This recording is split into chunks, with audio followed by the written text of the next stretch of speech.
Heavenly Father, this morning I come to you aware of how tightly I've been holding things. I was never meant to control. I confess that I often try to manage outcomes, people, timing, and answers. And when I cannot, my heart becomes restless. Your word says, trust in the Lord with all your heart and lean not on your own understanding. Today I step away from the leaning on my limited view. I choose to lean on your wisdom instead. Lord, I release the need to control every detail of this day. I release the pressure to predict every outcome. I release the fear that if I don't hold everything together, it will fall apart. You are the one who sustains all the things, not me. You are the already present in every conversation I will have, every decision I will face, every challenge I will meet. I do not walk into the uncertainty alone. I walk with the faithful God. Father, teach my hands to open instead of tighten. When anxiety tells me to grip harder, remind me to surrender faster. When my thoughts try to run ahead of your grace, slow my spirit down. Your Son taught us to pray for daily bread, not lifetime guarantees, and so today I ask only for today's strength, today's wisdom, today's peace. I give you the situation I keep replaying in my mind. I give you the people I'm trying to fix. I give you the doors I'm trying to force open.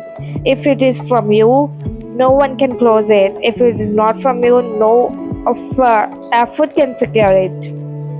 Free me from striving outside your will. Holy Spirit, calm my reactions today.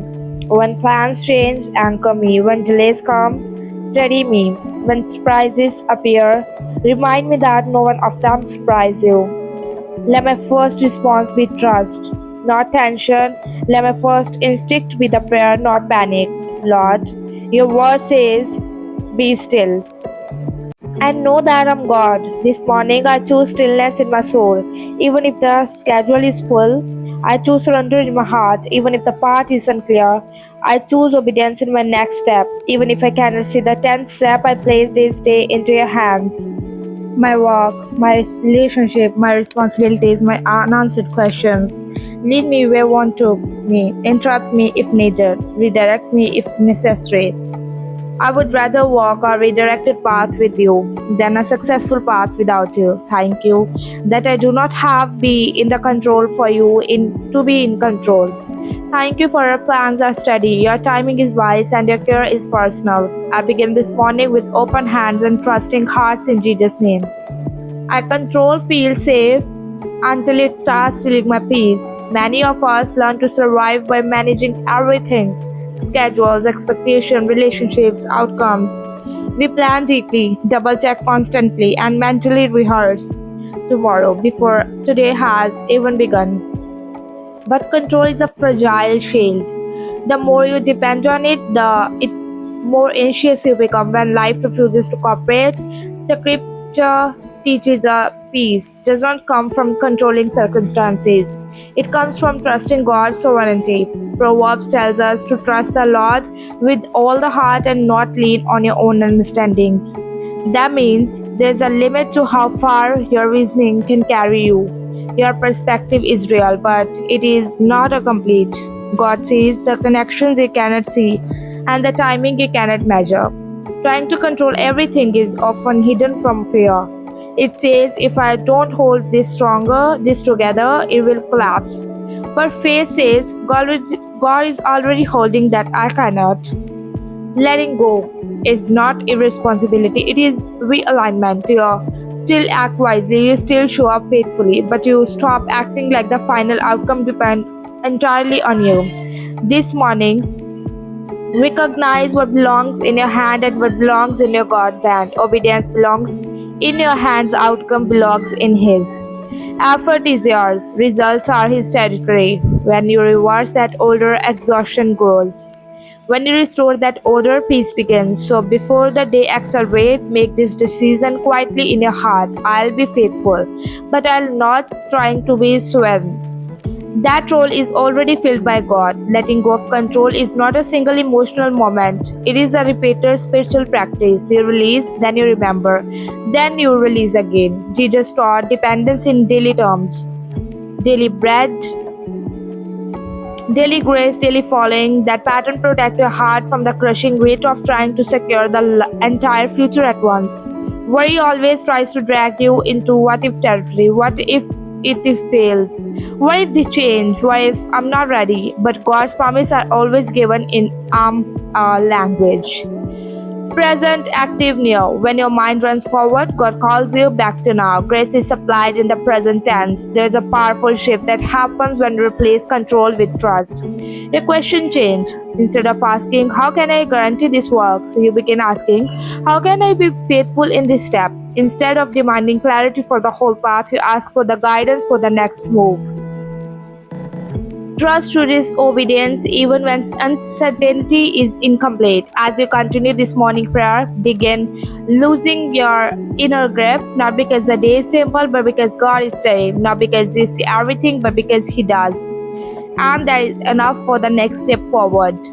When you practice this kind of task, you will notice something subtle but powerful. Your inner pace begins to slow down. Urgency loses its grip. You stop treating every decision like a final verdict and start seeing each step as guided territory.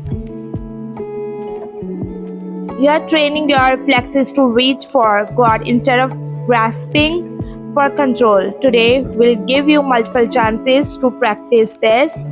Small delays, unexpected messages, unplanned changes. Treat each one as a reminder cue. Signal to release again. Quietly say, Lord, you are in this too. Short prayer keep the heart aligned when long explanations are not available. You are not falling behind when you slow your soul down. You are positioning your heart to walk into the step with God instead of racing ahead of Him.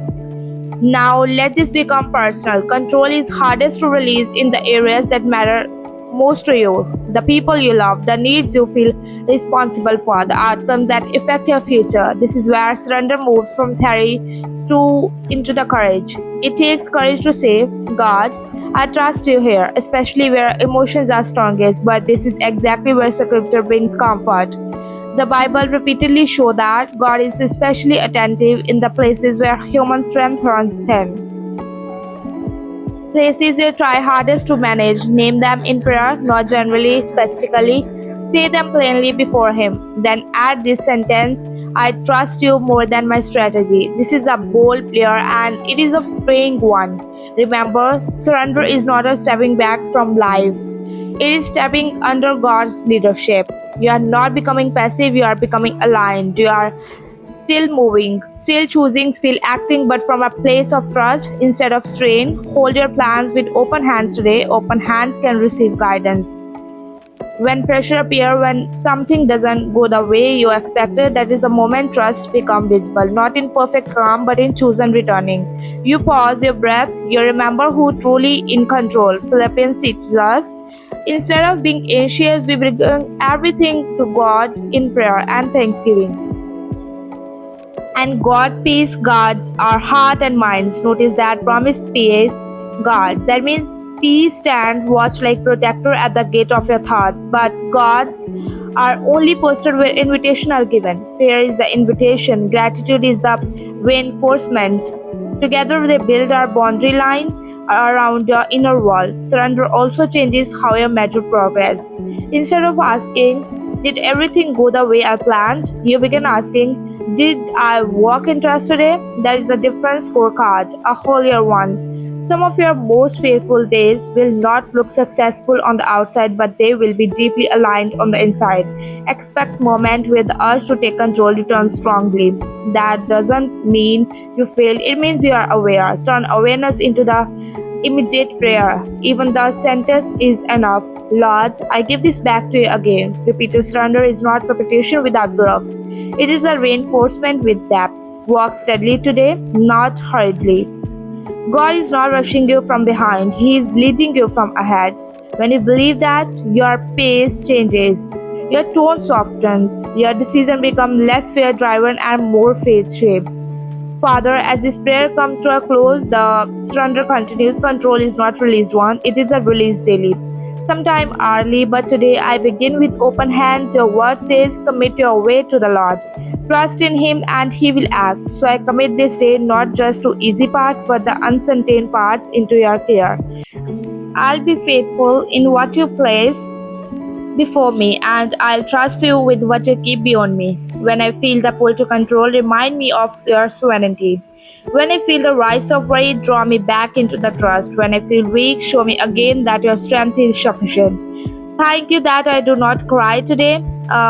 You go before me, you walk with me, you remain above every outcome I can shape. My security is not in my control, it is in your character. I step into this day led, not driven, not guided, not grasping, trusting, not tightening. In Jesus' name, Amen.